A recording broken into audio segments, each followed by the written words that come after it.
Everyone knows about Paul Revere, silversmith, member of the Sons of Liberty, a Revolutionary War hero. Paul Revere is, of course, famous for his midnight ride, which has been immortalized, if not revised, in poetry. You know it. Listen, my children, and you will hear of the midnight ride of Paul Revere. On April 18, 1775, Paul Revere received intelligence that the regulars, or British soldiers, 700 of them, were marching to Concord to arrest John Hancock and Sam Adams. Not the ale, the man. The men were actually hiding in Lexington, not Concord. So Revere arrives at their hiding place along with a number of other men who, being the suspicious sort, wondered why 700 soldiers were needed to arrest 2 men. Well, they soon realized that the British were actually marching to Concord to destroy the colonial munitions hidden there. So the ride began.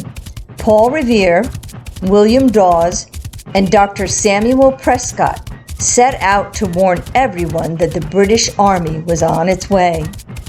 By the end of the night, as many as 40 men on horseback were spreading the word across Boston-Suffolk County. Paul Revere rode for 16.5 miles that night. Revere, Hawes, and Prescott were overtaken by the British. They split up and headed in different directions. Revere was detained by the British at Lexington. There's now a monument in the spot where he was captured. Dawes lost his way after falling off his horse.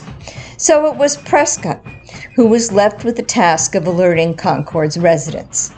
Well, the battles of Lexington and Concord ensued. The colonists were victorious, and as they say, the rest is history. Prescott and Hawes have been forgotten. Paul Revere has a statue, pots and pans, a famous rock group,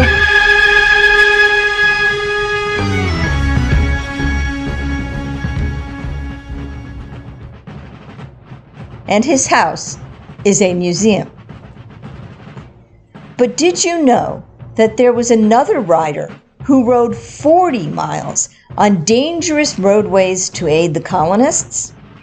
On the night of April 26, 1777, Militia Colonel Henry Luddington learned that the British troops were planning to raid and set fire to Danbury, Connecticut, where the Continental Army kept a crucial supply depot. Luddington needed to gather his 400 militiamen and attempt to thwart this attack. These militiamen were spread throughout Putnam County, New York, and needed to muster in Fredericksburg at Luddington's mill. Obviously, Colonel Luddington needed to remain at the muster site to command the troops. So the task of gathering the militia fell to his 16-year-old daughter, Sybil. Sybil rode 40 miles, well, that beats Revere's 16.5, in the driving rain on unfamiliar and dangerous roads. She carried a stick to knock on windows to awaken the militiamen and alert them of the coming danger. She returned home exhausted and soaked with rain, but most of the 400 soldiers were mustered and ready to march. And she, unlike Mr. Revere, was not captured. The British, however, were successful in their raid on Danbury. But roused by Sybil's alarm, the Patriots encountered the British at nearby Ridgefield, Connecticut, and were successful in driving them back to the Long Island Sound. Sybil remained obscured in history until in 1961, when the Daughters of the American Revolution commissioned noted sculptor Anna Hyatt Huntington to replicate Luddington in bronze. She also has a stamp, and there are many children's books about her.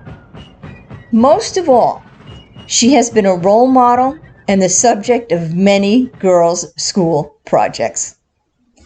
Now you know.